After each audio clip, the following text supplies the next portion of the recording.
Before we begin, I would like to discuss the ethics of bone collecting, regardless of magical purposes or simply just out of curiosity.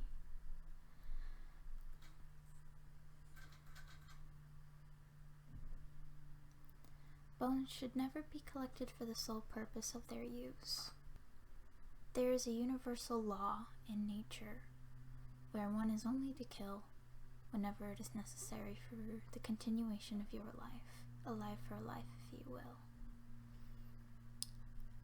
While it's quite common for animals to kill with pleasure, such as a dog playing with a mouse, or a cat killing a bird and leaving it on your doorstep, but the end result is always meant to be eaten rather by themselves or someone else, or out of protection. An animal is never to be killed solely for the use of its bones.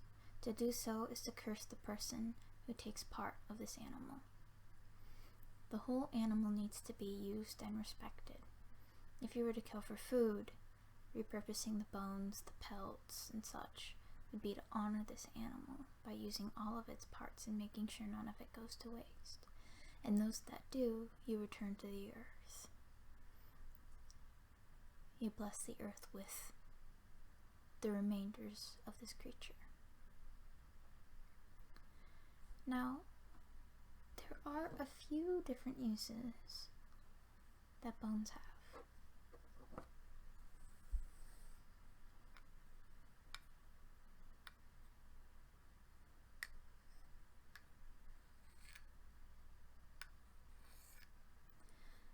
Bones can be used in divination with the accompaniment of ancestor magic and ancestor worship.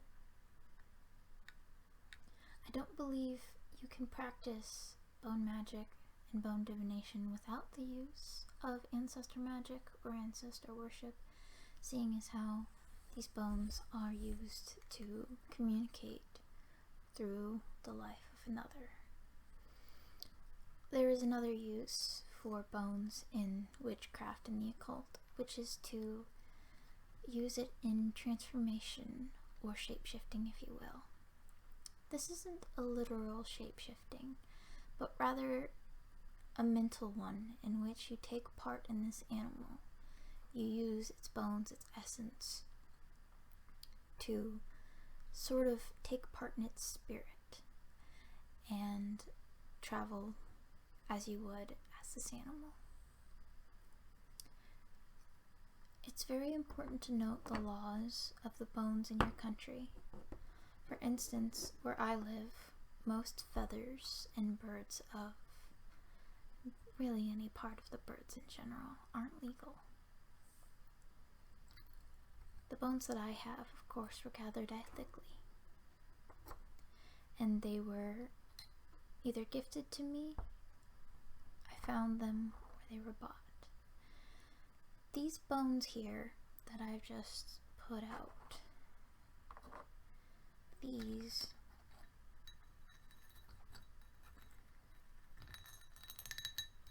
belonged to a turkey. And this turkey, it's got a little leaf on it actually. It belonged to a friend of mine who raised turkeys and chickens and the such, and it was eaten by a fox. We assume it was a fox.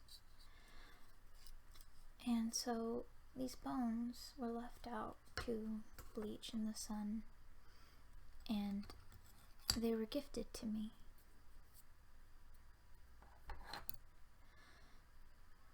These bones here, these were the toe bones of a timber wolf. Very common, not rare. And this bone, I actually don't know what it belongs to, but it was found on the side of the road. And it was the first piece that I'd ever found. Now, when it comes to divination, there are things that are called bones that aren't necessarily bones, like little pieces of jewelry, pine cones, half of a shell. This beautiful ring. It was a sort of heirloom to a family that married in, and we considered them family, and it was gifted to me. These are also considered bones in a divination set, which is what this is.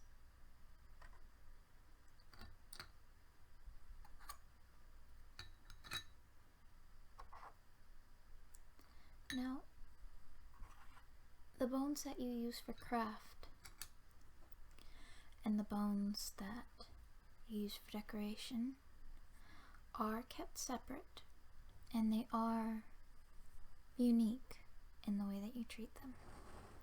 See, when you use a bone for divination or for really any type of magical purpose, you need to calm the spirit. You cleanse them, you sing to them, and you anoint them with special oils. You calm the spirit of the animal that has died. If you know how it died, you can soothe it in that way, such as being eaten. You calm it. You let it know that it is safe.